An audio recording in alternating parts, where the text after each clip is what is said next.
I gave him everything. A roof over his head, food on his table, treated him like the son I never had. But when I lost my job and faced losing my home, he disappeared. What I discovered 3 months later about what he'd been doing behind my back changed everything forever. Before we dive into this story, if you believe in second chances and the power of unexpected kindness, hit that like button. And if you want more stories that will restore your faith in humanity, make sure to subscribe and ring that notification bell. Trust me, you won't want to miss what happens next. My name is Sarah, and at 52 I thought I knew everything about loss. My husband Tom died of cancer 2 years ago, leaving me alone in a house that suddenly felt too big, too quiet, too empty. The silence was suffocating. I'd catch myself setting 2 plates at dinner, talking to him like he was still there, sleeping on just my side of the bed because his side still felt sacred somehow. I worked in the school cafeteria. Had been there for 15 years. It wasn't glamorous, but I loved those kids. I remembered their faces, their favorite foods, the ones who needed extra portions because home wasn't always reliable. That's how I remembered Marcus. He'd been in elementary school when I first started, this skinny little boy with eyes too old for his face. He always said please and thank you, always cleaned his tray completely. So when I saw him that rainy Tuesday night, soaked to the bone and digging through the dumpster behind the grocery store, my heart broke. He was 19 now, taller but still had those same grateful eyes. I rolled down my window and called his name. He looked up, embarrassed like he'd been caught stealing dignity instead of searching for food. Marcus? Honey, what are you doing out here? He tried to explain. Lost his apartment. Been sleeping rough for weeks, couldn't find. I just couldn't. Tom always said I had too big a heart for my own good, but in that moment it felt like the right size. Get in the car, I told him. You're coming home with me. That night I made him 3 grilled cheese sandwiches and watched him eat like he hadn't seen food in days. Maybe he hadn't.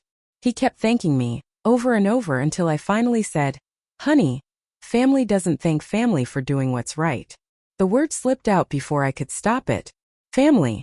But looking at his face, the way his shoulders relaxed for the first time all evening, I realized I meant it. Those first few weeks with Marcus felt like waking up from a long dreamless sleep. Suddenly my house had purpose again. I'd hear his footsteps in the morning, smell coffee brewing when I came downstairs. He'd already be up, sometimes making breakfast, always asking what he could do to help. You don't have to earn your place here, I'd tell him, but he couldn't seem to stop trying. He fixed the squeaky front door Tom had been meaning to get to for months. He mowed the lawn, painted the fence, reorganized my entire garage without me asking. When I came home from work, tired and achy, he'd have dinner started in stories about his day job hunting. My friends thought I'd lost my mind. Sarah, my neighbor Linda would say, you don't know this boy. What if he's dangerous? What if he steals from you? But they didn't see what I saw. They didn't see how he carefully washed every dish, how he'd ask permission before changing the TV channel, how he'd stop talking whenever I looked sad, afraid he was being too much. 3 months in, something shifted. He stopped calling me Mrs. Peterson and started calling me Mom Sarah. The first time he said it, I was stirring pasta sauce, and I had to turn away so he wouldn't see me crying. Happy tears, grateful tears, but tears that came from a place so deep I'd forgotten it existed. Is that okay? He asked, worried he'd overstepped. It's perfect, son, I whispered back, and I meant that too. We fell into a rhythm. Monday night movies, Tuesday grocery shopping together. Wednesday he'd help me prep vegetables for the school week. He had opinions about everything. Thought the school was using too much salt, said I should ask for a raise, told me stories about teachers he remembered. He made me laugh in ways I hadn't since Tom died. The loneliness that had been eating me alive for 2 years suddenly lifted. I had someone to cook for again. Someone who cared if I made it home safe. Someone who noticed when I was having a bad day. Marcus filled spaces in my life I didn't even realize were empty. The call came on a Thursday morning in March. I was packing lunches in the cafeteria when Principal Martinez pulled me aside. Budget cuts, he said. They were eliminating positions and I was one of them.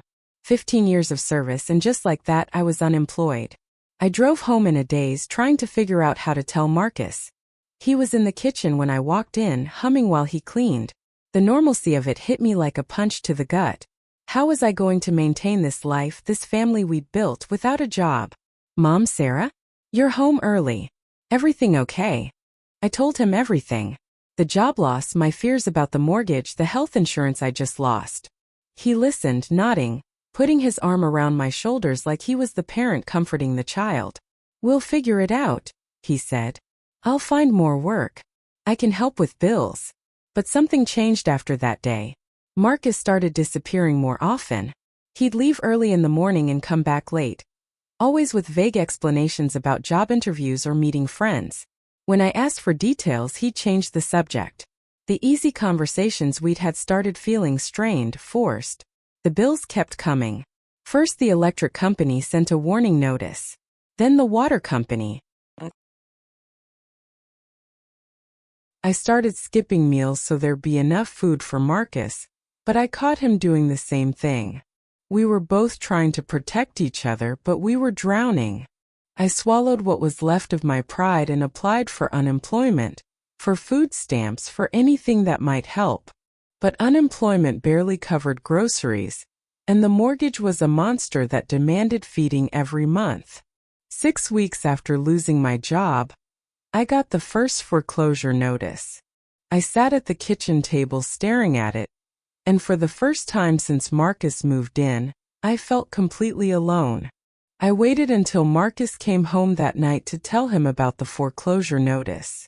He was later than usual, and I could smell something on his clothes. Not bad, just different. Like sawdust and paint. Marcus, honey, we need to talk. I showed him the letter, watched his face go pale. I told him I'd been thinking maybe he should start looking for somewhere else to stay, just until I figured things out.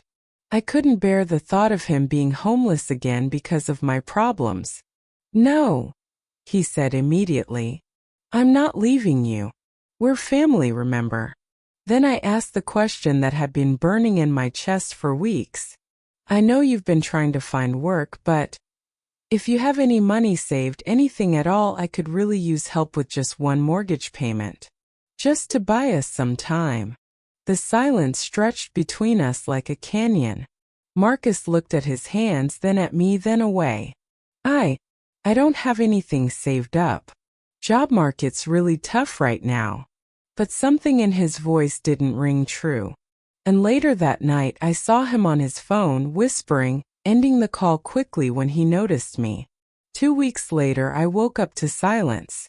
Not the comfortable quiet of a house at rest, but the hollow emptiness of abandonment. Marcus's room was empty. His clothes were gone. I started skipping meals so there'd be enough food for Marcus, but I caught him doing the same thing. We were both trying to protect each other, but we were drowning. I swallowed what was left of my pride and applied for unemployment, for food stamps, for anything that might help. But unemployment barely covered groceries, and the mortgage was a monster that demanded feeding every month. 6 weeks after losing my job, I got the first foreclosure notice. I sat at the kitchen table staring at it, and for the first time since Marcus moved in, I felt completely alone. I waited until Marcus came home that night to tell him about the foreclosure notice. He was later than usual, and I could smell something on his clothes. Not bad, just different. Like sawdust and paint. Marcus, honey, we need to talk. I showed him the letter, watched his face go pale. I told him I'd been thinking maybe he should start looking for somewhere else to stay, just until I figured things out. I couldn't bear the thought of him being homeless again because of my problems. No, he said immediately. I'm not leaving you. We're family, remember? Then I asked the question that had been burning in my chest for weeks. I know you've been trying to find work, but if you have any money saved, anything at all, I could really use help with just one mortgage payment. Just to buy us some time. The silence stretched between us like a canyon. Marcus looked at his hands, then at me, then away. I don't have anything saved up. Job market's really tough right now. But something in his voice didn't ring true. And later that night I saw him on his phone, whispering, ending the call quickly when he noticed me. 2 weeks later I woke up to silence. Not the comfortable quiet of a house at rest, but the hollow emptiness of abandonment. Marcus's room was empty. His clothes were gone. His toothbrush, his few on the kitchen table was a note written on notebook paper. Mom Sarah, thanks for everything, but I gotta look out for myself now. I hope you understand. Take care. Marcus. I read it 20 times, each word cutting deeper than the last. I gotta look out for myself. After everything we'd shared, every moment I thought we were building something real, he'd reduced our relationship to a convenience that was no longer convenient. I called his phone. Disconnected. I drove to places he'd mentioned looking for work. No one had seen him. It was like he'd never existed, except for the empty room upstairs and the hole he'd torn through my heart. The next 3 months were the darkest of my entire life. Losing Tom had been devastating, but it was a grief I understood. Death was final, complete. But this felt like being skinned alive every single day. I kept expecting Marcus to walk through the door with an explanation, an apology, something. I caught myself making extra food, listening for his key in the lock, checking my phone for messages that never came. The house felt haunted by his absence. Friends tried to comfort me. Sarah, you're better off without him. He was using you. But their words felt like salt in an open wound. They didn't understand that I wasn't just mourning a roommate. I was mourning my son. Because that's what he'd become to me. As real as if I'd given birth to him myself. The foreclosure process moved forward with mechanical indifference. 30 days notice became 15, became 7.